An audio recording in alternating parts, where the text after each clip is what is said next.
Our focus is on the multicultural perspective of Black women in the institution of education. For too long, Black women have been pushed aside in education, and we will highlight some of the oppressive systems of power within the education system. According to Sean Ricks from Winston-Salem State University, historically, Black women have known the importance of education. Enslaved Black women risked their lives to teach others, and some even organized schools. Education was viewed then and now as a necessary act of freedom and liberation. In 1954, Brown v. Board of Education overturned Plessy v. Ferguson's separate but equal. Therefore, it became illegal to segregate schools. While this was significant, there was not immediate change within the education system.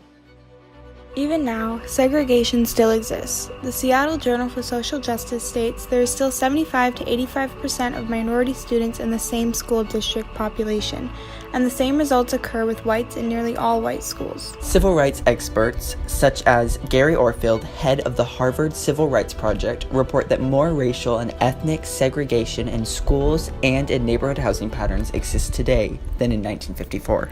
During our research, we found Block High School in Jonesville, Louisiana.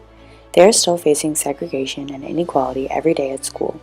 There's mold, and the carpet and walls are not suitable for any environment. The teachers aren't certified, and the books aren't updated.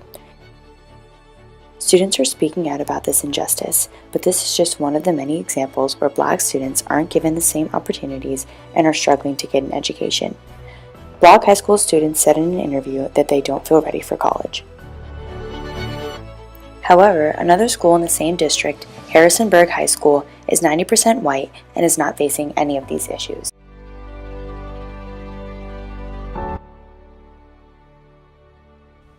A pushout is when Black girls and other girls of color experience racism and sexism that discourages them from finishing school.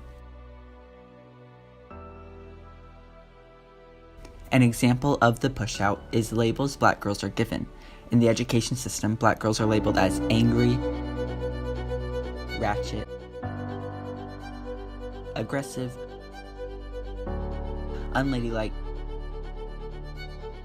ghetto, and loud. Because of this mislabeling, Black girls are often disciplined more harshly.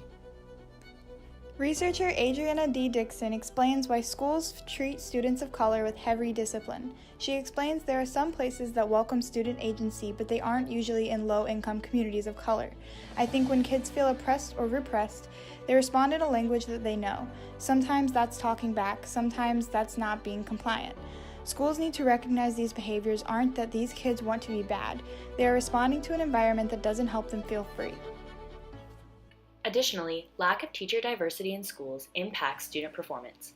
26,000 African American teachers have disappeared from the nation's public schools, even as the overall teaching workforce has increased by 134,000. Countless Black principals, coaches, cafeteria workers, nurses, and counselors have also been displaced. The majority of Black students do not walk into schools that resemble the communities they live in. Students cannot be expected to thrive in an environment that they don't feel comfortable in, and students cannot be expected to thrive in an environment that doesn't make them feel like they belong.